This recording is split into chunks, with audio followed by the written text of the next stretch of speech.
Merci à tous d'être présents pour cette troisième table ronde. Donc, je suis Nadia Enimoulaï, journaliste et fondatrice du Melting Book. Et donc, le thème de cette table ronde est la citoyenneté et la démocratie. Donc, nous devions avoir 4 intervenants. Malheureusement, Yassine Lamaoui, qui est porte-parole du Cercle de réflexion politique France Fière, ne pourra malheureusement pas être avec nous. Il a eu un empêchement personnel. Mais nous avons quand même 3 intervenants de qualité qui vont nous apporter leurs éclairages sur le sujet. Jamel El Amri, vous êtes chercheur sur l'islam contemporain à l'École pratique des hautes études et fondateur de l'Académie française de la pensée islamique. Samia Troubi, vous êtes directrice Europe de la Foundation for Ethnic Understanding et coordinatrice du réseau européen des leaders musulmans et juifs. Voilà. Et Mohamed Bedi Ebnou, vous êtes directeur notamment de l'Institut des études épistémologiques en Europe, donc à Bruxelles. Voilà, donc juste pour introduire la table ronde, cette table ronde va un peu s'inspirer de 2 notes qui ont été faites. Alors la première par Ahmad Al-Haïsouni, désolé pour mon accent arabe, Islam et démocratie, les fondements, donc qui revient longuement sur les fondements même de la démocratie dans les textes. Et la seconde, Islam et démocratie face à la modernité, donc a été écrite par l'un de nos intervenants, Mohamed Bedi Ebnou. Alors, sur le thème de la table ronde, donc citoyenneté et démocratie, j'ai envie d'embrayer directement avec Jamel El Amri, parce que, alors je ne sais plus si c'était en novembre ou après Charlie. C'était après Charlie. Donc, vous aviez organisé à l'Académie, avec l'Académie, une table ronde qui s'articulait autour de la question de la citoyenneté, enfin, la façon d'articuler la citoyenneté française et son identité musulmane. Alors pourquoi vous aviez voulu créer cette rencontre et qu'est-ce qu'il en est ressorti finalement? Parce qu'on a quand même le sentiment que la question de la citoyenneté française et de l'identité musulmane est toujours mise un peu en concurrence, alors que finalement c'est peut-être pas forcément la bonne approche. Alors bonjour tout le monde. Je tiens tout d'abord à remercier Dominique Régnier et toute l'équipe Fondapol pour cette invitation et également l'organisation de cet événement. Je remercie également toutes celles et ceux qui m'ont précédé et ceux qui passeront après moi, après nous. Nous avons effectivement organisé un événement juste après, très rapidement, juste après les événements du 7 janvier. Nous avions voulu poser effectivement la question de l'articulation entre l'identité spirituelle et l'identité citoyenne. Très souvent, on s'est rendu compte que de la part des musulmans comme de nos concitoyens, ces identités-là étaient mises en confrontation, en opposition. Et nous avions voulu organiser cet événement, et si on l'a organisé, on est vraiment parti d'un constat, d'un triple constat. Le premier constat, c'est celui de ce que j'appellerais la crise humaine. La crise humaine.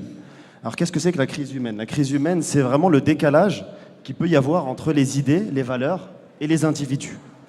Et très souvent, ce que l'on peut observer de la part de tous les citoyens, peu importe leur religion, peu importe leur philosophie, leur spiritualité, c'est qu'il y a une crise humaine qui considère les valeurs comme un objet que je possède. La valeur devient ce verre que je prends, je le domine, je le mets, voilà, je le prends, je le domine. Cette bouteille, je la prends, je la mets dans ma poche. Et parce que nous ne nous sentons pas dépositaires des valeurs, et parce que nous nous sentons propriétaires, nous sommes capables de justifier, au nom d'une religion, au nom d'une philosophie, n'importe quelle suffisance et n'importe quelle insuffisance. Je donne des exemples concrets. Aujourd'hui, au nom des religions, on est capable de mener des guerres et de tuer des gens. Au nom de la philosophie des droits de l'homme, on est capable également de mener des guerres et de tuer des gens. C'est parce que nous ne sentons pas dépositaires, nous n'avons pas un rapport humble avec les valeurs, et parce que nous nous sentons propriétaires que nous nous permettons finalement d'instrumentaliser les valeurs. Et ça, c'est vraiment le premier constat que l'on fait, c'est cette crise humaine. Cette première crise humaine, elle est liée à une deuxième crise que j'appellerais la crise de la pensée. La crise de la pensée, effectivement, on a l'émergence d'un certain nombre d'idéologies où finalement, forcément, l'autre n'est jamais inclus dans ma réflexion. Effectivement, nous vivons une situation inédite. Les idéologies meurtrières créent finalement un certain nombre de murs entre les citoyens de ce pays-là. Et il faut l'avouer, nous ne sommes pas encore capables en France de nous réinventer. Nous avons une juxtaposition d'individus et de communautés, mais qui ne savent pas encore vivre ensemble et envisager l'avenir ensemble, des avenirs possibles. Et enfin, je pense sincèrement que la troisième des crises, c'est une crise spirituelle. Il faut aujourd'hui, peu importe finalement les communautés ou les citoyens, nous avons un regard qui est figé sur le passé. Que vous soyez citoyen, peu importe votre spiritualité, nous voulons ressusciter des passés dépassés. Et nous avons une angoisse de l'avenir, et nous ne sommes pas capables finalement de croire ensemble. On a parlé dans les autres tables rondes d'accepter l'altérité et la diversité. Et ça, c'est la première étape.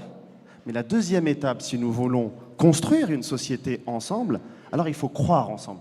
Donc la première des étapes, c'est de reconnaître ces diversités intracommunautaires, mais également dans la société française, et d'être capable de croire ensemble.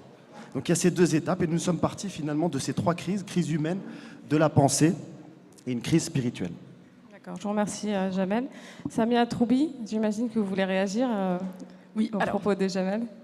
Tout d'abord, merci à chacune et chacun d'entre vous d'être là un dimanche matin. C'est un défi et le pari est plutôt bien relevé. Alors, en préliminaire, j'aimerais dire une chose, j'aimerais remercier la Fondapol et Dominique Régnier de nous accueillir ici, parce que trop souvent, de façon lancinante, on voit des débats sur l'islam, sur les musulmans, à propos des musulmans, mais en l'absence des musulmans. En règle générale, l'islam et les musulmans, a fortiori, sont des objets, on commente sur eux, mais on ne leur laisse pas la parole. Et pour ça, j'ai envie de vous dire merci très personnellement.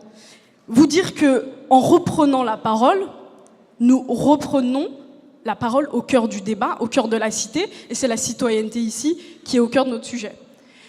Pour répondre de façon un peu comme disent nos amis américains et anglais, « without beating about the bush », sans tourner autour du pot, très clairement, puis-je être musulmane, française, a fortiori citoyenne européenne? Pour moi, c'est un truisme. Oui, nous pouvons être tout cela, et je pense que beaucoup d'entre nous partagent cette première réponse. Simplement, il y a des pourtants, il y a des mais, il y a des discours qui créent un contre-discours et un discours qui vient d'en haut. J'en parlerai assez brièvement, comme ça on pourra essayer de débattre. Il y a des discours excluants, il y a des discours d'en haut que certains commentateurs décrivent un racisme structurel venant d'en haut, qui exclut l'autre.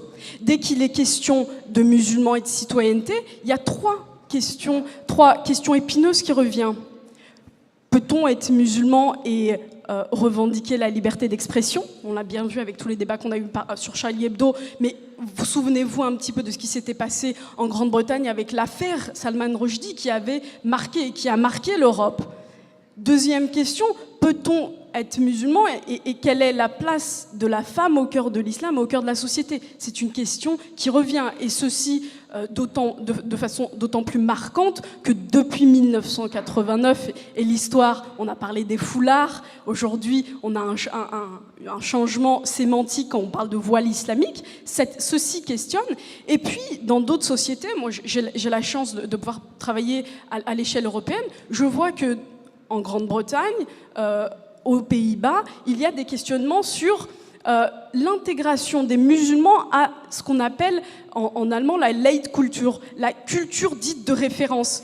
Et dans toute cette construction de discours, on retrouve des personnes, bon, on le connaît tous ici, comme Éric Zemmour, mais avant Éric Zemmour, si vous regardez de l'autre côté de l'Europe, vous regardez l'Allemagne, on avait un homme social-démocrate, Thilo Sarrazin, qui a écrit un livre qui est un best-seller, qui s'appelle « Comment l'Allemagne court à sa perte », où il développait toute cette idée que le multiculturalisme, Angela Merkel et Nicolas Sarkozy ont repris cette idée, ont échoué.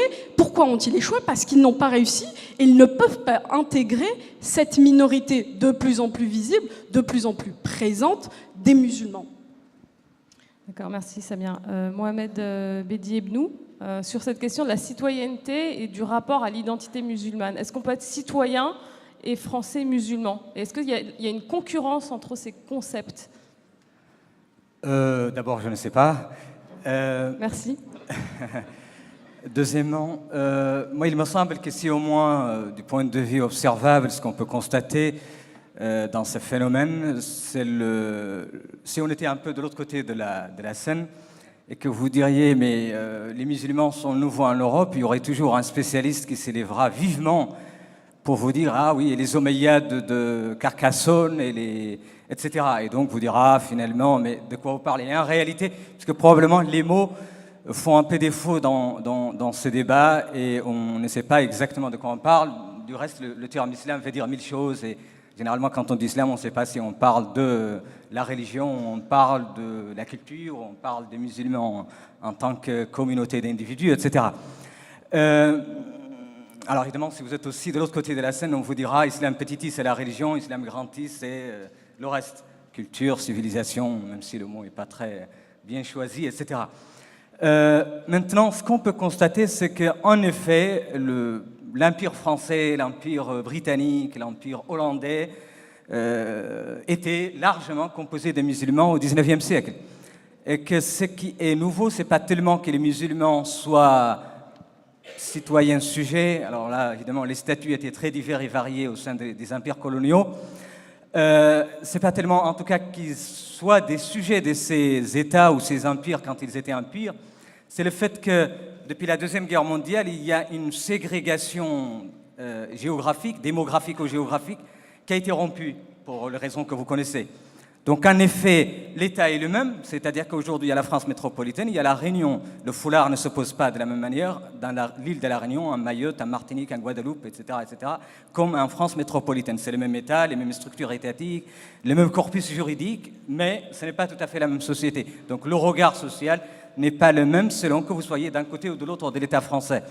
Or, ce qui a été rompu, comme je viens de le dire, après la Deuxième Guerre, c'est qu'il y a une mixité sociologique au sein des métropoles.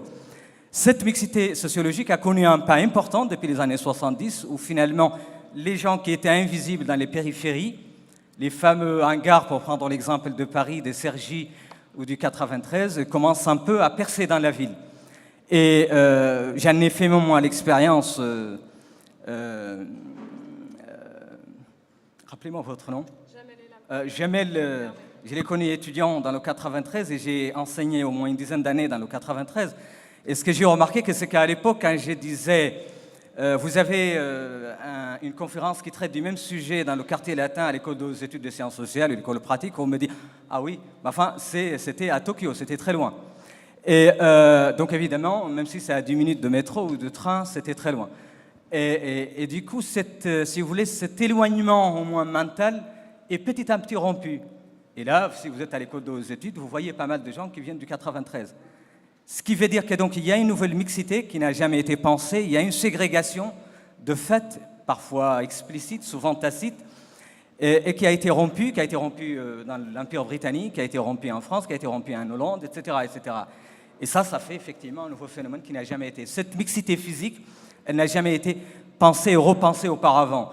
Et puis, évidemment, elle s'est ajoutée à un troisième phénomène, c'est que depuis la Deuxième Guerre mondiale, comme vous le savez, jusqu'au début des années 90, le patrimoine en moyenne du citoyen français ou britannique a doublé, parfois triplé. Or, il se trouve que depuis les début des années 90, il y a un appauvrissement continu, qui évidemment va de pair avec l'apparition des anciens sujets coloniaux au sein de la ville, au sein de la cité. Or ça, c'est effectivement ce nouveau phénomène qui, en dernier lieu, s'accompagne de cette grande mixité internationale, les moyens techniques aidant, les moyens de communication aidant, entre guillemets, la mondialisation. Évidemment, ce sont des nouveaux phénomènes qui, désormais, créent de nouveaux types de sociétés qui sont à la fois postmodernes et extrêmement archaïques et archaïsantes, où finalement on peut être indien à Paris ou à New York, on vit toujours dans sa propre communauté, puisqu'on se réveille le matin et on lit le journal indien, on se réveille le matin et on lit les journaux congolais, on se réveille le matin et on lit les journaux pakistanais, et on regarde des films pakistanais, on regarde et on écoute la radio pakistanaise. Évidemment que ce sont des sociétés à la fois physiques et virtuelles, virtualisées, qui n'ont jamais été effectivement pensées dans l'histoire de l'humanité. Je vous remercie. Merci à vous. Est-ce que Jamel ou Samia voudraient réagir par rapport aux propos de Mohamed Bedouebdi? Enfin, j'aimerais revenir sur deux points, deux concepts. Le concept un peu historique de temps long et le concept de ségrégation.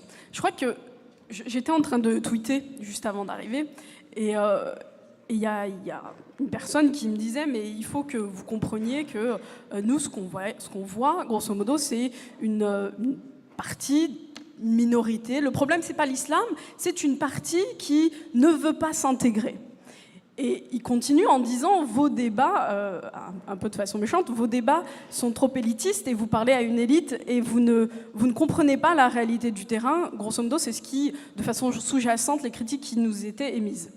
Et souvent, quand on est un peu sur le terrain, ce qu'on remarque, c'est que les populations européennes, a fortiori la population française, a vu grosso modo, depuis les 30 Glorieuses, avec cette période de pleine croissance où les populations anciennement colonisées sont venues en France et se sont finalement installées pour de bon, eh bien, la France a changé de façon visuelle, de façon des fois linguistique, et ces changements-là, démographiques, historiques, qu'il faut replacer sur un temps long, sont tout à fait inédits.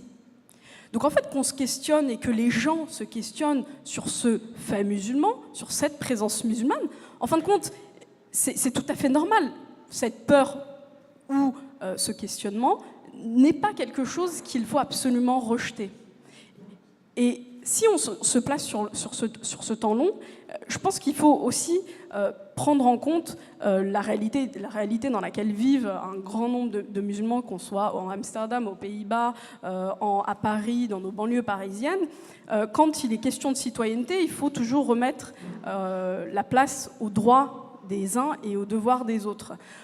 Il y a citoyenneté pleine et entière quand les individus et les citoyens se sentent pleinement faire société avec les autres. Est-ce que, moi je pose la question au panel et aux personnes, est-ce qu'aujourd'hui nous avons le sentiment que les populations, principalement majoritairement musulmanes, font société avec les autres et ne sont-elles pas, pour reprendre le terme, ségrégées aussi territorialement? Je rebondis sur ce que tu dis en fait, et c'est une question que je vous pose à tous les trois, c'est qu'au fond on est dans une société française sécularisée, où l'invisibilité de la religion et donc notamment, pas que, mais des religions est plus ou moins demandée. Comment on conjugue ça avec l'idée d'une citoyenneté active? Je prends l'exemple concret, par exemple, ces dernières années, on a eu beaucoup de maraudes qui ont émergé, qui ont été mises en place par des associations dites musulmanes, pour justement aller aider les sans-abri dans la rue sans chercher à savoir si c'est des musulmans ou pas.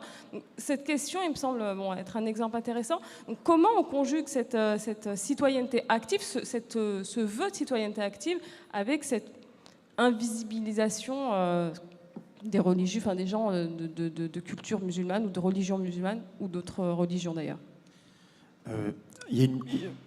Vous avez raison, Nadia, de rappeler qu'il y a une multitude d'initiatives heureuses, de gens qui s'engagent, qui sont de confession musulmane, qui s'engagent véritablement de manière citoyenne. On a pléthore d'exemples et j'en profite ici pour vraiment saluer le travail qui est effectué, pas que dans le domaine social, mais dans différents domaines économiques, politiques. Il y a vraiment des choses qui se font. Une majorité silencieuse qu'on ne voit pas, ça ne vend peut-être pas assez ça ne fait pas forcément les gros titres, mais il y a énormément d'initiatives heureuses, voilà, citoyennes et heureuses. Moi, je ne vais pas forcément parler de cela, Nadia. J'aimerais parler véritablement de ce qui, en tout cas, ce pourquoi on m'a invité, voilà, la démocratie, la citoyenneté et l'islam. Et je pense aujourd'hui qu'on a des problèmes avec ces mots. On a des problèmes avec la notion de démocratie, la notion de citoyenneté. La démocratie et la citoyenneté, c'est comme la modernité. Ce sont des projets inachevés. Le problème aujourd'hui, c'est qu'on vit dans une société où on pense que ce sont des projets qui sont achevés. Et donc, on ne les pense plus. Comment peut-on considérer la démocratie et la citoyenneté comme des projets achevés quand vous avez des pères et des mères qui sont venus construire ce pays-là, qui travaillent depuis une quarantaine d'années et qui n'ont même pas le droit de voter?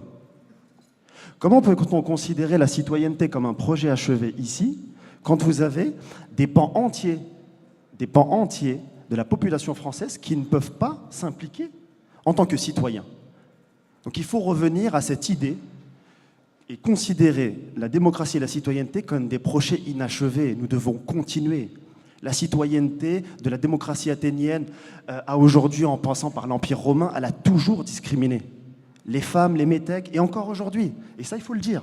Il faut le dire. Ce ne sont pas encore des projets achevés, et nous devons continuer à mener une réflexion sur la démocratie et la citoyenneté. De la même manière, sur la question de l'islam, on a très souvent parlé des lectures. Moi, je pense au contraire qu'il faut s'intéresser aux lecteurs. Et les lecteurs, pour reprendre peut-être un titre de votre ouvrage, La thérapie de l'âme, je pense qu'il y a vraiment une approche thérapeutique à avoir. Quand vous avez des populations musulmanes qui ont un certain nombre de précarités, qu'elles soient sociales ou affectives, comment voulez-vous, est-ce que l'on pense encore naïvement qu'en proposant des nouvelles lectures mystiques ou théologiques, on ne va changer les choses? Absolument pas. Moi, je ne le crois pas. Ça va être, dans l'époque consumériste que nous vivons, une lecture supplémentaire que nous allons consommer. Aujourd'hui, ce qu'il faut, c'est s'intéresser au lecteur et la réflexion qu'il mène, c'est-à-dire cette pensée que j'intitule, et j'ouvre les guillemets, la pensée de la citadelle assiégée. On est menacé par l'extérieur. Et vous avez bon nombre de nos concitoyens de confession musulmane qui pensent à travers ce prisme, à travers ce paradigme de la citadelle assiégée. Et donc, j'en reviens aux trois crises que je parlais, la crise humaine. Si vous êtes face à des envahisseurs qui viennent avec leur ego, bien évidemment, toute la pensée qui va se faire à l'intérieur des communautés musulmanes, ce sera des pensées qui vont flatter un ego, des égos communautaires. Et donc vous allez avoir des égos qui vont s'affronter. Ça, c'est la première des choses. La deuxième des choses, c'est cette crise de la pensée. Pourquoi penser quand on est en guerre?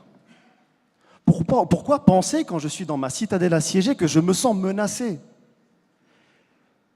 Et si des intellectuels qui sont présents devant moi osent penser, mais pour quelle raison? Vous n'êtes pas solidaire. Donc votre pensée, je l'exclus, je la mets de côté. Et on est un peu comme dans la société cubaine il y a quelques années, on offre des bons de ration. Vous voulez de la pensée? Tenez du prêt-à-penser. Vous voulez vous habiller? Tenez du prêt-à-porter. Et nous sommes véritablement dans une véritable crise de la pensée. Et enfin, cette crise spirituelle. Pourquoi je vais croire avec les autres quand les croyances des autres me menacent? Qu'est-ce que l'on partage ensemble? L'autre est forcément quelqu'un qui m'assiège, forcément quelqu'un qui me menace. Pourquoi penser une société commune ou avec d'autres croyances quand je me sens assiégé? Et je pense sincèrement que les musulmans doivent sortir, les lecteurs musulmans des sources de l'islam doivent sortir de cette pensée de la citadelle assiégée. Merci Jamel. Samia, est-ce que tu veux rebondir? Oui. J'aimerais juste revenir sur ta dialectique entre effectivement cette invisibilité du séculaire et cette visibilité qui était la question, qui est une question pertinente. Je crois que quand les musulmans ou les citoyens musulmans sont présents de façon visible avec la construction des mosquées ou d'écoles, ou qui revendiquent des habitudes alimentaires autres, ils ne disent pas nous ne faisons pas et nous ne voulons pas faire société avec vous, mais ils disent par ces volontés, par ces actes, nous sommes ici, maintenant, et nous voulons nous ancrer. Et donc souvent quand on vous savez, il y a cette image en Suisse, vous l'avez tous vu, de ces minarets plantés sur le territoire suisse comme une invasion. Mais je crois que c'est tout à fait le contraire. La présence de ces mosquées ne signifiait pas l'invasion, mais signifiait simplement que les musulmans, et les Français musulmans, les Suisses musulmans, ont vocation et ont envie de s'ancrer ici. Et donc, quand souvent il y a des polémiques autour, utilisées de façon lancinante par les partis d'extrême droite, comme la fameuse prière de la rue Mira, mais ça c'est encore de façon anecdotique et mis en exergue pour souffler sur les braises de la xénophobie. Quand les musulmans veulent créer une mosquée, construire une mosquée, fonder quelque chose dans ce territoire français, il ne faut pas le voir, et il faut l'expliquer, il ne faut pas le voir comme une invasion, une intrusion de l'autre, de cette altérité irréductible, mais comme une présence, comme une volonté de faire société. Et je crois qu'il y a cette nécessité pédagogique que beaucoup de musulmans, beaucoup d'imams avec qui j'ai la chance de côtoyer, de personnes françaises et musulmanes, disent et qu'il faut aussi entendre. Question un peu provoque, mais est-ce que les non-musulmans sont, en France en tout cas, sont prêts ou ont envie de faire société avec des musulmans? Enfin, c'est un peu la question quand même qui... Je pense qu'on est à regarder la salle ici. J'espère que oui. J'ai l'impression que oui, que les gens ont un intérêt d'abord à ça, et en plus une réelle envie de compréhension et de faire société ensemble. Je crois qu'au-delà de tous ces discours excluants de Thilo Sarrazin, dont j'ai parlé, de cet échec du multiculturalisme, d'Éric Zemmour et d'autres partis xénophobes, il y a un contre-discours qui se nourrissent. Ils ne veulent pas de nous, c'est eux contre nous. Donc il y a un double discours qui se répond.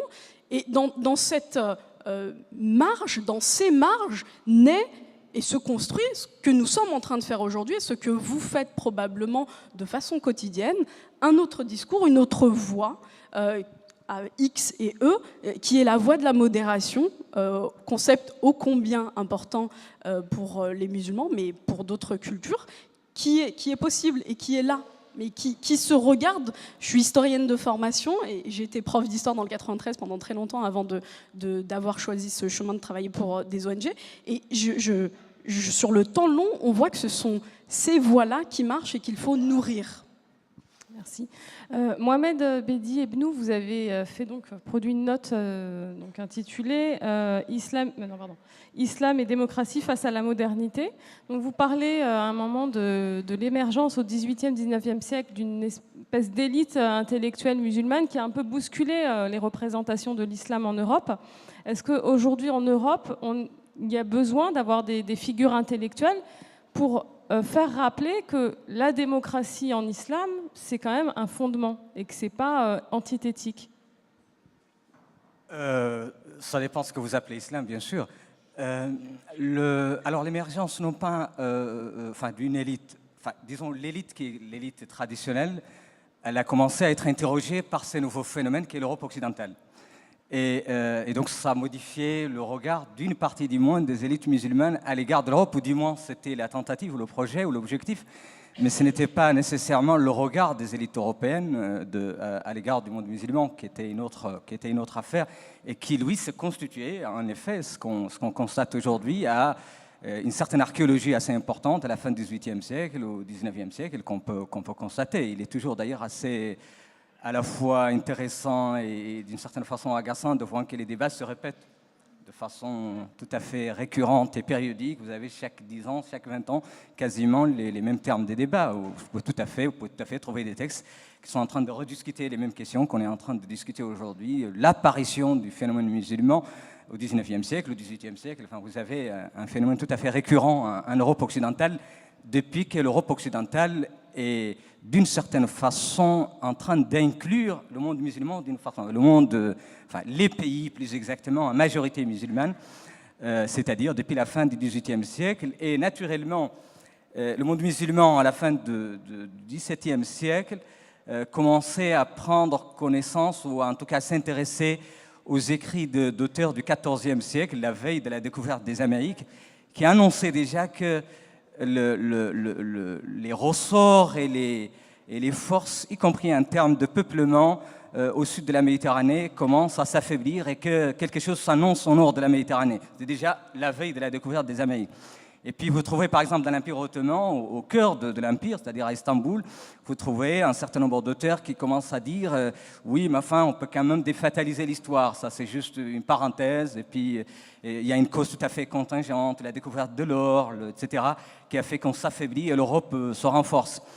Et puis il y a une bataille très connue à la fin du XVIIe siècle, à la fin du XVIe siècle, qui finalement, donc la bataille de Karlowitz, qui a fait que l'Empire ottoman prend réellement connaissance, ou en tout cas prend acte de sa faiblesse face aux nouvelles puissances européennes. Et là, effectivement, on trouve dans les écrits un certain nombre d'auteurs qui commencent à se dire, mais alors, comment faire pour stopper cette décadence ou ces reculs et comment faire face à ces nouvelles puissances. Une des réponses multiples qu'on trouve dans les textes, c'était de dire finalement l'Europe est inévitablement forte, alors faisons de l'Europe un allié pour comment dire, une nouvelle régénération du monde, enfin de l'Empire ottoman en l'occurrence, du monde musulman. Vous trouvez ça aussi bien au cœur de l'Empire ottoman qu'en Malaisie, en Indonésie, en Afrique noire, etc. etc. Et alors le 19e siècle, c'est là qu'il faut trouver effectivement les termes, disons, de la philosophie politique due au libéralisme émergent qui commence un peu, alors tout ça est évidemment encore émergent, mais qui commence à avoir une certaine attraction. Et là, vous trouvez des gens qui vous diraient, oui, la démocratie au sens libéral, ça, c'est la même chose que la Shura en islam, enfin dans le monde musulman. Ce qu'ils appellent liberté et citoyenneté, c'est la même chose que nous appelons insaf el-adl, l'équité et la justice. Ce qu'ils appellent, un notaire qui était ici au début du 19e siècle à Paris, il est arrivé à Paris en 1826, et il a connu la seconde révolution, celle de 1830, qu'il a longuement commentée. Il a traduit la charte de 1830, la charte de la révolution, c'est-à-dire les trois glorieuses. Et il relatait un certain nombre de choses, mais il les traduisait dans les termes, disons, des théologiens et philosophes musulmans. Il dit, les Français ne sont pas très loin de nous. Hein. Bon, c'est vrai qu'ils n'aiment pas trop la religion parce qu'ils se moquent beaucoup du pape, etc. Mais parce qu'ils ont découvert les hérésies, c'est un musulman croyant. Ils ont découvert les hérésies du pape, d'ailleurs. Alors, il cite un certain nombre de choses qu'on attribue au pape à l'époque. Il dit, mais les Français sont conscients de ça, de ces hérésies. Et puis il ajoute, en réalité, ils sont des adeptes de tasdiq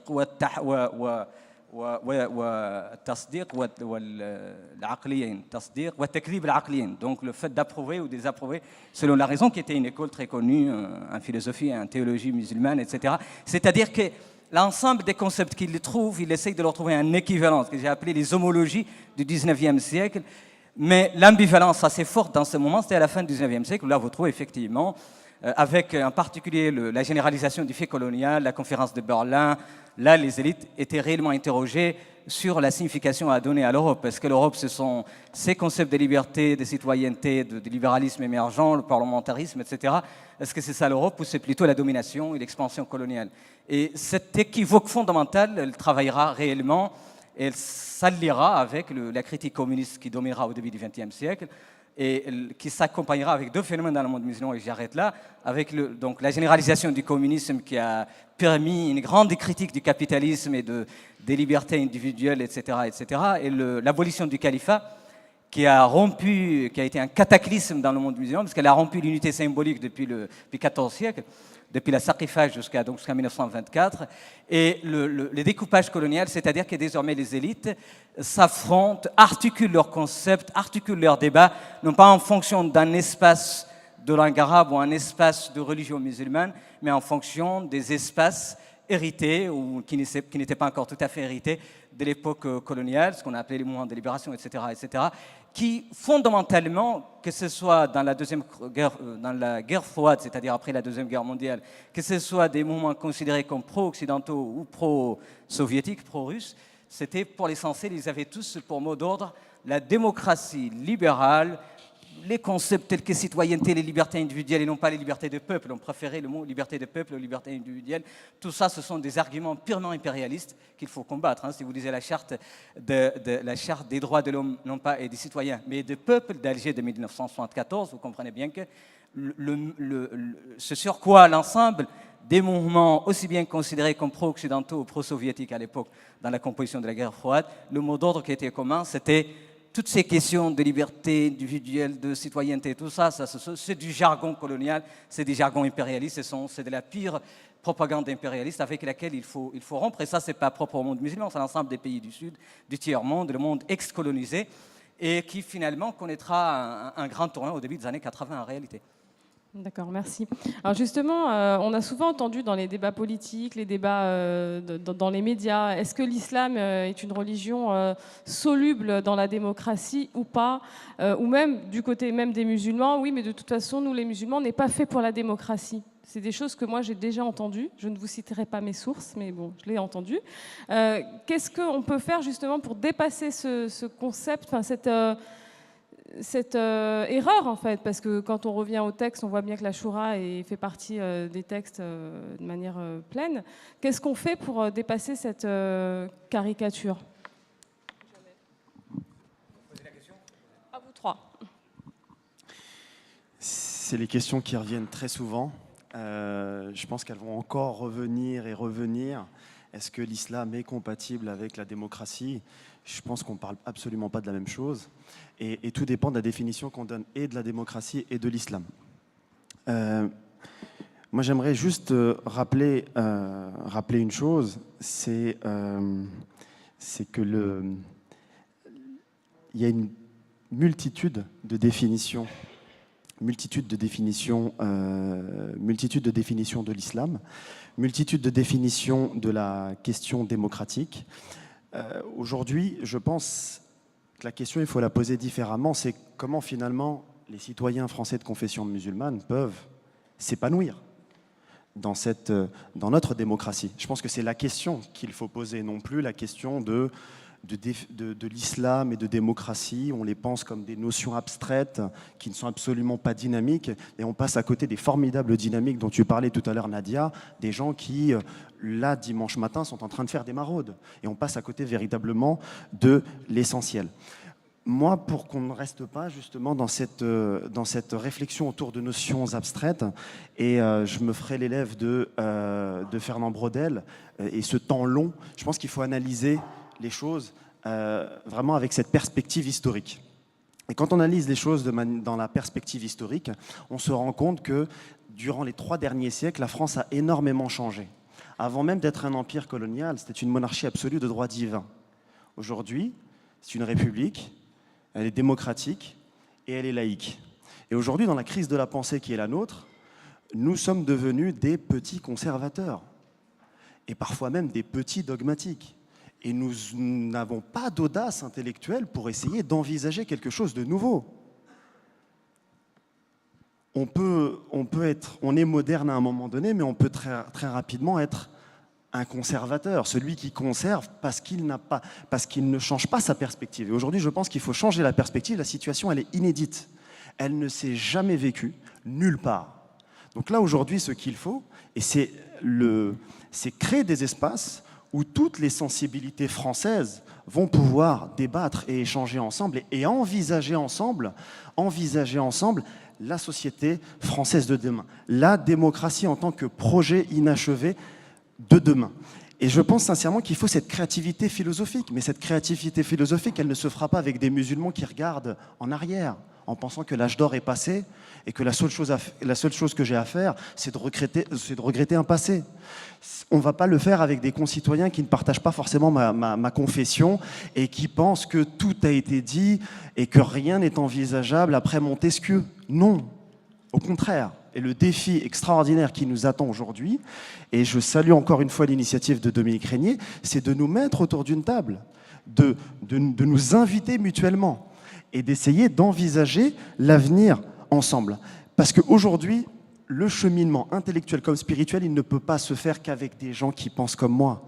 Sur la question de la démocratie, sur la question de l'islam, il faut une éducation à la cohérence, une éducation à la responsabilité. On ne peut pas commettre et instrumentaliser toutes les religions. On ne peut pas instrumentaliser l'islam. On ne peut pas instrumentaliser la démocratie. Excusez-moi, mais la démocratie ne s'arrête pas au port de Marseille. Quand il y a des peuples, des sociétés majoritairement musulmanes qui, dans des élections claires, avec des observateurs internationaux, quand on a des peuples musulmans qui votent pour des représentants, la moindre des choses, nous, en tant que Français, c'est de respecter tous les choix démocratiques, quand bien même ces peuples n'ont peut-être pas forcément voté pour le candidat. Et il faut respecter toutes les élections démocratiques, qu'elles se passent à Paris, en Palestine ou au Caire. Il ne s'agit en aucun cas de se diviser sur qui soutenir, le débat ne se situe pas là. Il y a une seule chose à soutenir, c'est le principe démocratique et d'accompagner toutes les sociétés à avancer dans leur processus démocratique. Je terminerai sur un dernier point. On en a plus ou moins parlé dans les tables rondes précédentes. c'est cette notion de croire ensemble. Aujourd'hui, nous avons besoin de fécondation spirituelle. Aujourd'hui, nous avons besoin d'avoir des citoyens, des humanistes, différentes philosophies, différentes religions, qui vont à un moment donné discuter ensemble, échanger, vivre ensemble.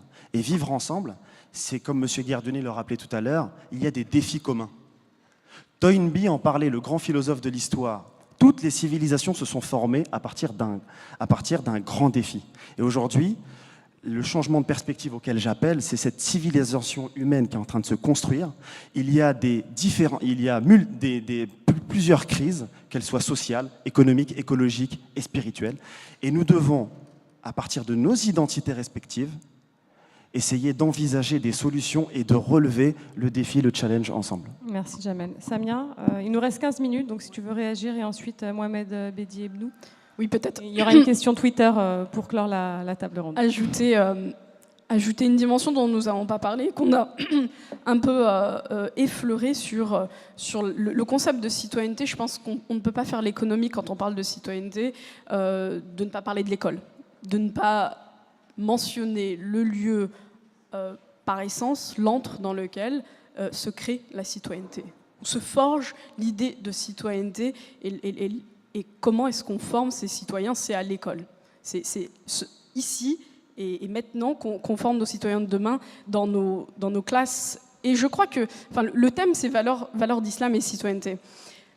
Il y a un certain nombre, depuis un moment, un certain nombre de réflexions qui sont faites pour mettre plus, non pas de religion dans les écoles ou dans les curriculums, en tout cas dans les programmes scolaires, mais d'intégrer ne serait-ce que des figures dont on a assez longuement parlé ce matin, l'émir Abdelkader. Il a été question, et je crois qu'il est encore question, d'intégrer ces valeurs d'islam, ou en tout cas ces figures musulmanes éminentes, telles que l'émir Abdelkader ou d'autres, au cœur de notre système scolaire, au cœur de nos programmes scolaires. Pourquoi ? Pas par prosélytisme, absolument pas. Pas juste pour faire du saupoudrage de connaissances sur l'islam, le judaïsme ou le christianisme, absolument pas. Mais pour que les jeunes qui sont d'une diversité incroyable, en ayant enseigné dans le 93 pendant quelques années, je peux en témoigner, que cette diversité, en tout cas de nos élèves, se retrouve et que les enfants, les jeunes aient le sentiment aussi que l'histoire, leur histoire, notre histoire, parle à chacun d'entre nous et prennent en compte cette diversité, qu'ils aient le sentiment d'être citoyens entièrement dans notre nation. Merci Samia. Mohamed Bedi.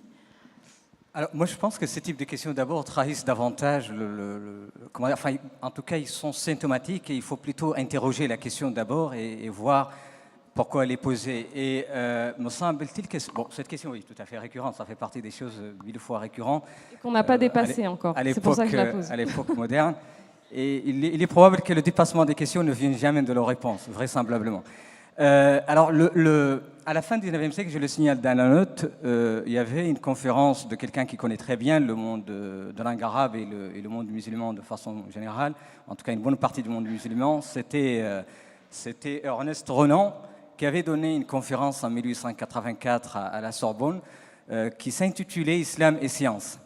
Alors là, pour le coup, il n'y a pas d'ambiguïté. C'était un spécialiste d'arabe et d'hébreu, et donc pour lui, l'islam, c'est tout à la fois. C'est les gens, la culture, la civilisation, l'histoire, la religion, tout à la fois. Cet islam-là est un produit sémitique, donc incompatible avec la science. Il y a des races, on était à la fin du 19e siècle, il y a des races. L'islam, comme le christianisme, comme le judaïsme, sont produits par une race sémitique incapable de produire de la science. La christianité a joui de l'Europe occidentale. Elle a immigré de son origine moyen-orientale et elle s'est installée en Europe occidentale. Donc, elle peut s'accommoder de la rationalité. En revanche, l'islam, lui, comme le judaïsme, sont restés de l'autre côté de la Méditerranée, donc incapables de rationalité et de science. Et il y avait le débat avec Afghani et Abdou, ça coïncidait avec leur arrivée. Ils étaient expulsés par les Britanniques d'Égypte et ils sont arrivés à Paris la même année, 1884. Et donc, vous avez ce qu'on a appelé le grand débat des Salam Aleik, parce qu'ils avaient cette attitude très orientale. Ils disaient, vous avez raison, mais vous avez tort. Et c'est vrai que le monde musulman actuellement, c'est pas brillant, mais il y a autre chose à voir, etc., etc. Est-ce que vous avez lu tel ou tel auteur? Et alors, évidemment, on n'est plus dans les questionnements des races, Mais ce qui me semble, je suis souvent beaucoup plus attiré par les aspects économiques des choses, il me semble que le monde musulman aujourd'hui n'est pas le même, économiquement du moins. Si vous raisonnez à l'échelle de l'Indonésie, de la Turquie, de la Malaisie, même de l'Iran, vous n'avez pas le même monde musulman. Le monde arabe, en France, quasiment chaque pays européen voit le monde musulman au travers d'un prisme particulier. Le monde musulman, on veut dire en Angleterre, l'Inde, le Pakistan. En France, le monde musulman, on veut dire le monde arabe de façon générale, le Moyen-Orient et le Maghreb de façon très particulière. En Allemagne, le monde musulman, on veut dire l'Allemagne, etc. Le monde arabe est passé du statut du leadership au XIXe siècle des mondes musulmans au statut réellement des parrains pauvres aujourd'hui. Puisque une des questions que je rappelle souvent, celle qui a été la question du XIXe siècle, pourquoi le monde musulman a-t-il pris du retard alors que les autres s'est développé, les autres c'était l'Europe occidentale, mais aussi à la fin du XIXe siècle le Japon, est devenu, donc la fameuse question reformulée en 1939 par Sheikh Barsalan, est devenue aujourd'hui quasiment pourquoi une partie du monde musulman se développe alors que le monde arabe, ou en tout cas une très grande partie du monde arabe, ne se développe pas ou connaît des difficultés majeures qui sont, voilà, bon, là, on ne va pas faire le rappel de toutes les questions géostratégiques et économiques qui se posent, mais en tout cas, tant que la question économique se pose, vous aurez ce type de questions concomitantes. Alors, une des questions alors, les Français musulmans, enfin, toutes ces, évidemment, parce que ça a une pertinence vraiment sociologique de parler des Français musulmans, j'en sais rien. Mais en tout cas, ce qu'on peut constater, que beaucoup de gens qui viennent des ex-colonies sont encore, pour le cas français, et d'ailleurs en partie pour le cas britannique, très pauvres. Et je pense que ça joue beaucoup dans ce type de questionnement. Je vous remercie. Pour clore la table ronde, on a une petite question Twitter, donc de Laurent Nicolas. Je la pose et ensuite on verra qui répondra. Considérez-vous, comme Jaurès, que laïcité et démocratie sont identiques? Qui veut se jeter à l'eau? Samia. Non, je ne crois pas que la laïcité et la démocratie soient identiques. Pour passer une grande partie de mes journées et de mes semaines en dehors de la France, le concept de laïcité est quelque chose d'exceptionnel dans l'histoire et exceptionnalisme français. Absolument pas. On a d'autres formes de neutralité de l'État par rapport aux religions, aux églises, mais la laïcité et la démocratie ne sont pas synonymes. Il nous reste 8 minutes, donc qui veut apporter des compléments? Alors, considérez-vous, alors c'est une question de Twitter, hein, considérez-vous comme Jaurès que laïcité et démocratie sont identiques? Il nous reste 8 minutes. Comme Jaurès, oui. Je pense que Samia a répondu, a répondu à la question. Moi, j'aimerais, pour peut-être conclure, en tout cas ma partie, vraiment terminer sur voilà, notre société française. Je pense que notre société française est rongée par deux mots. Le premier, c'est la reproduction des élites, et la deuxième, c'est le populisme. Et je m'explique. La reproduction des élites est un véritable problème, dans le sens où toutes les richesses, tous les talents, toutes les compétences ne sont malheureusement pas assez mises en valeur, mises en évidence. Et quand il y a des discriminations dans notre pays, c'est la démocratie, la citoyenneté finalement. Vous donnez des arguments pour le repli sur soi. Et il faut absolument poser la question des reproductions sociales, des reproductions des élites, où finalement, nous pouvons voir, en tout cas dans cette salle, une diversité. La France d'aujourd'hui, je ne la vois pas dans les hémicycles du Parlement. Je ne le vois pas dans les espaces de décision de notre pays. Pire encore, je ne vois même pas, ou très peu, de Français qui ont une richesse culturelle représenter la France à l'étranger. Ça, c'est la première des choses. La deuxième des choses, c'est le populisme. Et le populisme, c'est d'essayer, finalement, quand on est anxieux vis-à-vis de l'avenir, d'essayer, comme je le disais tout à l'heure, de ressusciter un passé dépassé. Aujourd'hui, il faut que nous assumions qu'il y a une citoyenneté plurielle, qu'il y a des identités plurielles et qu'il faut toutes les accepter. Et qu'aujourd'hui, effectivement, puisqu'on parlait tout à l'heure avec Bariz Akhiari d'humiliation, si mon identité musulmane n'est pas mise en valeur dans mon pays, comment voulez-vous que l'on construise quelque chose ensemble si je suis dévalorisé dans une de mes identités? Alors aujourd'hui, il ne s'agit pas de se flatter pour se flatter, c'est juste de reconnaître cette richesse identitaire, et là je la vois nombreuse aujourd'hui. Très bien, je vous remercie. Il nous reste 5 minutes. Moi, je suis très content de l'optimisme de Jamal.